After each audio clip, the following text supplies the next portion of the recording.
el Apocalipsis habla de la segunda venida de Cristo y cómo Dios separará a la humanidad en dos grupos. En Apocalipsis 20 dice que en el versículo 14 que por un lado están los que recibieron tronos y la facultad de juzgar, son los que no recibieron la marca en sus frentes ni en sus manos, y vivieron y reinaron con Cristo 1000 años. Y por el otro lado están los que describen en el versículo 15, que son los que no están escritos en el libro de la vida y fueron lanzados al lago de fuego. Estos dos grupos que describe el Apocalipsis coinciden totalmente con las enseñanzas de Cristo, el cual al hablar del tiempo del fin, como por ejemplo en Mateo 25, del 31 al 46, también mencionaba a dos grupos claramente diferenciados, los cuales separará a la derecha y a la izquierda. En el versículo 34 dice que a los de la derecha les dirá: vengan ustedes, a quienes mi Padre ha bendecido, y reciban el reino preparado para ustedes de la creación del mundo. Pero en el versículo 41, al otro grupo, Jesús le dirá: apártense de mí, malditos, al fuego eterno preparado para el diablo y sus ángeles. Casi todos los profetas que hablan del tiempo del fin explican también dos destinos muy diferentes para los seres humanos. Daniel 12:2 lo señala de una forma breve pero muy clara, al decir que los que duermen en el polvo de la tierra serán despertados, unos para vida eterna y otros para vergüenza y confusión perpetua. Así que, obviamente, para todos aquellos que tenemos fe en la palabra de Dios, se nos hace crucial comprender qué hay que hacer para estar del lado correcto. Cuando queremos decir que algo es importante, decimos que es cuestión de vida o muerte. Bueno, miren si comprender este tema será importante, que literalmente es cuestión de vida eterna o muerte eterna. Por eso este video es el primero de una lista de reproducción que se hace imprescindible y se llama el Plan de Salvación. Y como primer video de la lista he considerado oportuno empezar por el tema del perdón de Dios, porque el Plan de Salvación empieza así, con el amor infinito de Dios manifestado en su perdón. Empecemos.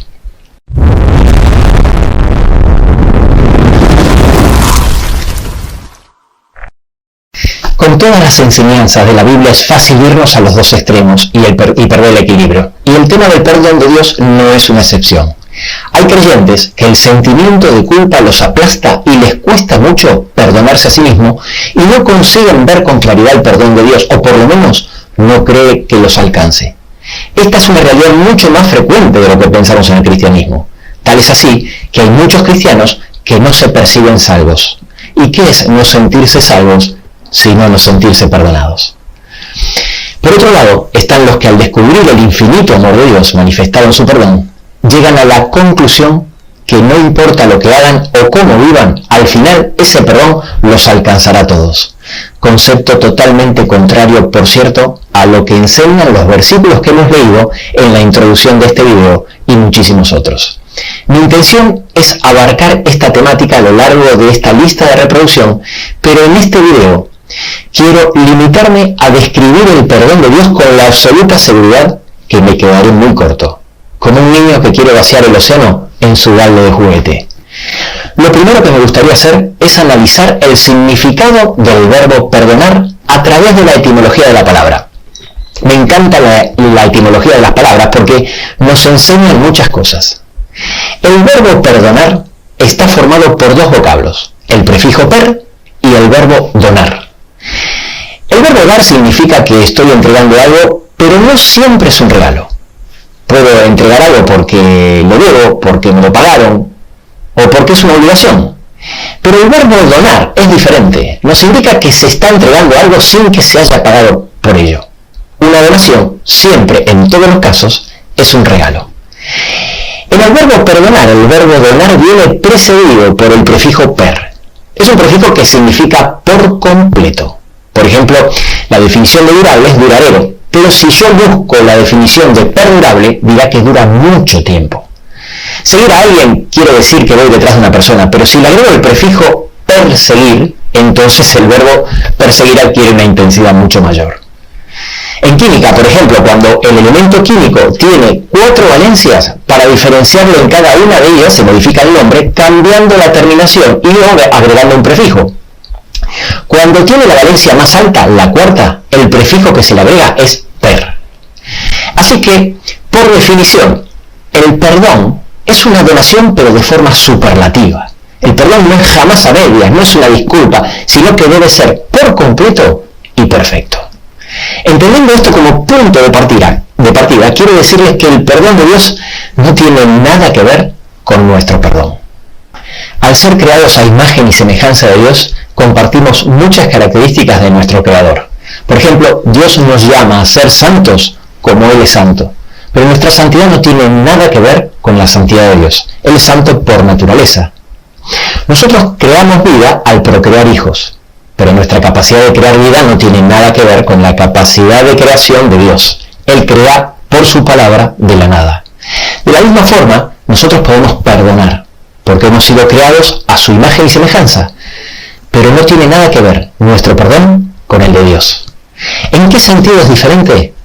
Bueno, en todo. Por ejemplo, cuando nosotros perdonamos, no restauramos la relación. Dios sí. Cuando nosotros perdonamos, no quitamos la culpa. Dios sí. A nosotros el perdón nos puede salir barato. A Dios le salió carísimo. Si alguien te roba una bicicleta y tú decides perdonarlo, ¿cuánto te costó el perdón? Una bicicleta. Pero en el caso de Dios no es así, porque Él es el juez de todo el universo. Entonces, ¿cómo es posible? ¿Cómo hace Dios para odiar el pecado, pero aún así amar al pecador? ¿Cómo es posible que Él haga culpable al inocente a fin de convertir en inocente al culpable? ¿Cómo hace Dios para restaurar la relación a través del perdón? ¿Cómo es posible que Él me quita la culpa ante Él, ante mí, ante todo el universo? ¿Cómo es posible que un ser todopoderoso, perfecto y santo se preocupe en borrar las iniquidades de gente indigna como tú y como yo a un precio tan alto?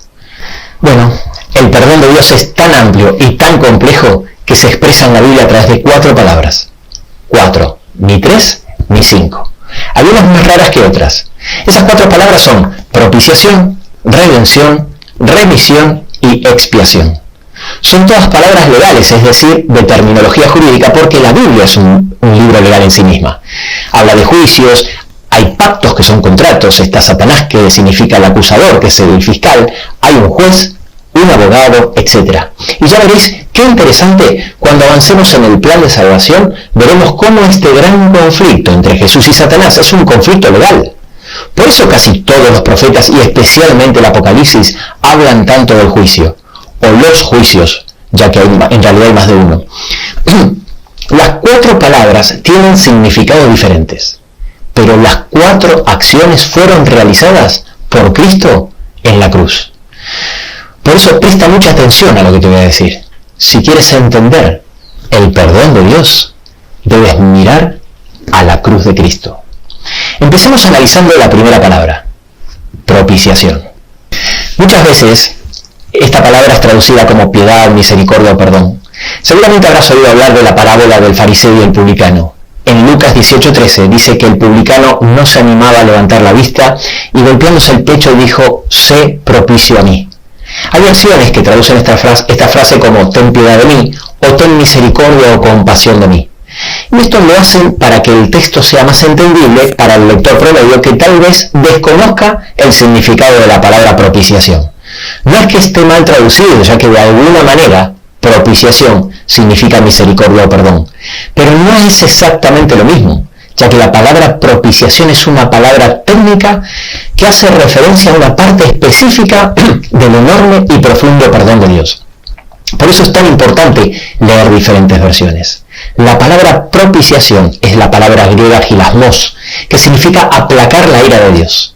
El Señor no soporta el pecado porque ve sus consecuencias cada día. No lo tolera, simplemente no lo puede consentir. Lo repudia. En definitiva, es incompatible con su naturaleza santa y la presencia del pecado es innegociable en el universo y debe ser extirpado para siempre. Imagínate que alguien cometió un delito, iba conduciendo borracho por la calle y atropella a un niño pequeño el cual muere. Entonces va a juicio para ser juzgado y justo le toca un juez, el cual hace años también perdió a su hijo pequeño porque un hombre ebrio conduciendo lo atropelló. Entonces, cuando el acusado cree que todo está perdido, se entera que el abogado que lo defenderá en el juicio es el hijo mayor del juez. Y entonces le da esperanza, porque ¿quién mejor que su propio hijo para aplacar la ira de su padre? Por eso Jesús es nuestro abogado, porque Él aboga, es decir, intercede en nuestro favor. En 1 Juan 2, del 1 al 2, Él dice, estas cosas escribo no para que pequéis, pero si alguno hubiere pecado, abogado tenemos para con el Padre a Jesucristo el justo. Y Él es la propiciación por nuestros pecados. Usando aquí, Juan, la mismísima palabra hilasmos. Sí, su amor es tan grande que el juez hizo algo totalmente inesperado que dejó al universo con la boca abierta. Tal como varios versículos lo explican claramente, fue Él mismo el que le pidió a su Hijo que interceda por el acusado. En Romanos 3:25, hablando de Jesucristo, dice que fue Dios quien lo puso como propiciación por medio de la fe en su sangre. O como dice 1 Juan 4:10, en esto consiste el amor, no en que nosotros hayamos amado a Dios, sino que Él nos amó a nosotros y envió a su Hijo en propiciación por nuestros pecados. Es mirando a la cruz como encontramos seguridad en nuestro perdón. Tal vez antes no tenía ningún sentido para ti el nombre que Dios le puso a la tapa de oro que cubre el arca. Pero ahora cuando leas Éxodo 25:17, que Dios la llamó el propiciatorio, posiblemente empiece a tener más sentido. Pasemos a la segunda palabra, redención. La palabra redención es la palabra griega apolútrosis y significa liberar pagando un rescate.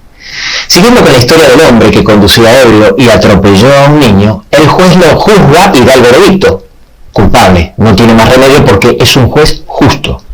Pero si el padre sorprendió al universo entero, poniendo a su propio hijo de abogado, el hijo lo sorprendió aún más ofreciéndose a sí mismo para pagar la condena con su propia sangre.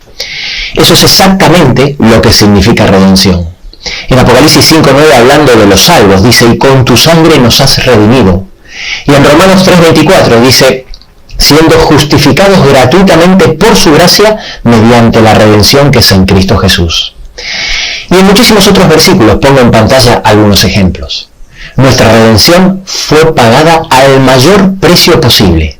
Nos llevará toda la eternidad poder dimensionar el costo de la cruz. En Gálatas 3:13 nos dice que Cristo nos redimió de la maldición de la ley, hecho por nosotros maldición.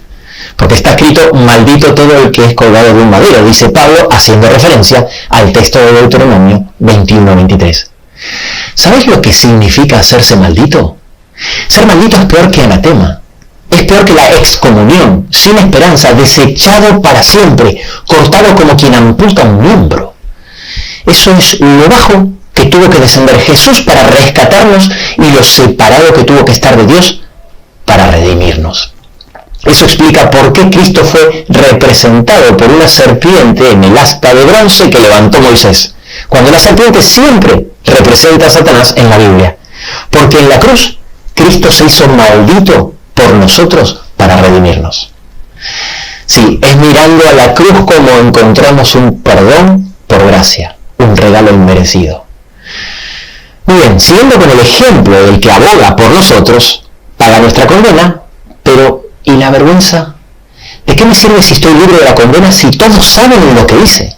Ahí entra en juego otra faceta del perdón de Dios, expresada en la siguiente palabra. Remisión. Remisión es la palabra griega áfesis, que significa enviar lejos nuestras transgresiones. Hemos sido perdonados de la condena de la muerte. Cristo, nuestro abogado, nos redimió del castigo. Pero Dios, Jesús y el resto de los seres celestiales siguen sabiendo lo que hicimos. ¡Qué vergüenza! ¿Cómo podré siquiera mirarlos a la cara? Piénsalo por un momento. ¿Cómo se vería un asesino que fue perdonado por un juez?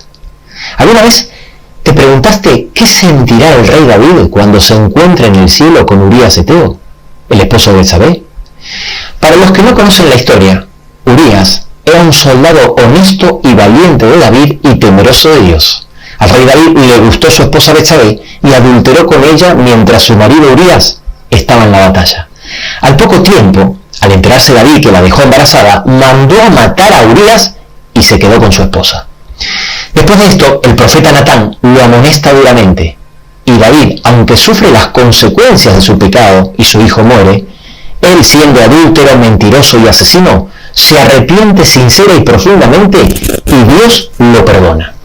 ¿Sabes lo que dijo Dios luego de David? En 1 Reyes 9:4 dice que anduvo con integridad de corazón. Y en 1 Reyes 11:4 dice que el corazón de Salomón no era perfecto como el corazón de David. Pero Señor, David no era un asesino. ¿Ya te olvidaste? Y Dios dice sí. Sí, me olvidé. Cuando Dios dice que perdona y que olvida, olvida de verdad. Y la palabra remisión está relacionada con esto. Por eso en Hebreos 10, del 17 y 18 dice, Dios dice que nunca más me acordaré de tus pecados y transgresiones, pues donde hay remisión, áfesis, de estos no hay más ofrenda del pecado. Esto también lo hizo posible Cristo en la cruz por nosotros, porque como dice Hebreos 9:22, sin derramamiento de sangre no se hace remisión. Por eso en la última cena, cuando Cristo partió el pan y dio a beber del jugo de la vida a sus discípulos, en Mateo 26:28, dice, esta es mi sangre del nuevo pacto que por muchos es derramada para remisión de los pecados. Remisión. Enviar lejos nuestras transgresiones. A esto se refiere Dios cuando en Isaías 43:25 dice, yo soy el que borro tus rebeliones por amor de mí mismo y no me acordaré de tus pecados. Es mirando a la cruz donde encontramos un perdón total y eficaz. Pero aún falta la última palabra. Aún hay un tema sin resolver. Dios envió a su Hijo para interceder y el Hijo pagó el rescate y es posible borrar nuestros pecados para que no sintamos vergüenza ni haya rencor. Pero ¿quién me quita la culpa? Especialmente si hicimos algo grave. ¿Te imaginas cargar toda la eternidad con el peso de la culpa en un paraíso inmerecido? Aquí es donde entra la cuarta palabra. Expiación. La palabra expiación ha sido muchas veces confundida por la palabra propiciación, pero su significado es muy diferente. En las religiones paganas es la persona que comete una falta la que debe reparar o restituir mediante penitencia o castigo. Pero en la Biblia no es así. Aunque nosotros ofendimos a Dios con nuestros pecados, es Él el quien lo expió por nosotros. La expiación en la Biblia proviene de la palabra hebrea kafar, una forma verbal de Kippur, y aparece más de 100 veces en el Antiguo Testamento. Y el significado concreto de expiación en hebreo es cubrir o remover. Cubrir o remover una transgresión. Cuando Adán y Eva pecaron, lo primero que se apoderó de ellos fue un sentimiento de culpa tan grande que se sintieron desnudos. Y ante este sentimiento, querido amigo, no existe ropa en todo el universo que nos pueda vestir, excepto la que nos ofrece Cristo. Es eso lo que justamente hizo nuestro amado Salvador. Él extiende un manto de justicia sobre nosotros y es la eficacia de su sangre la que cubre y remueve el pecado que nos impedía llegar a Dios. Él cubrirá y removerá para siempre todo vestigio del mal que cometieron sus redimidos, incluso el recuerdo de sus mentes. En Isaías 61:10 dice, en gran manera me gozaré en Jehová. Mi alma se alegrará en mi Dios porque me vistió con vestidos de salud y rodeóme de mantos de justicia. Y Romanos 4:7 dice, bienaventurados aquellos cuyas iniquidades son perdonadas y cuyos pecados son cubiertos. Es mirando a la cruz como encontramos un perdón absoluto. Lo que Cristo logró en la cruz es verdaderamente extraordinario y no tiene parangón. El tratamiento de nuestros pecados en la cruz es una obra cuyo diseño es divino y será tema de estudio en la eternidad. Y recuerda que en la comprensión de este tema más que nunca puede estar la salvación eterna tuya y la de tu familia. ¿Sabes por qué? Porque la salvación está en la cruz de Cristo.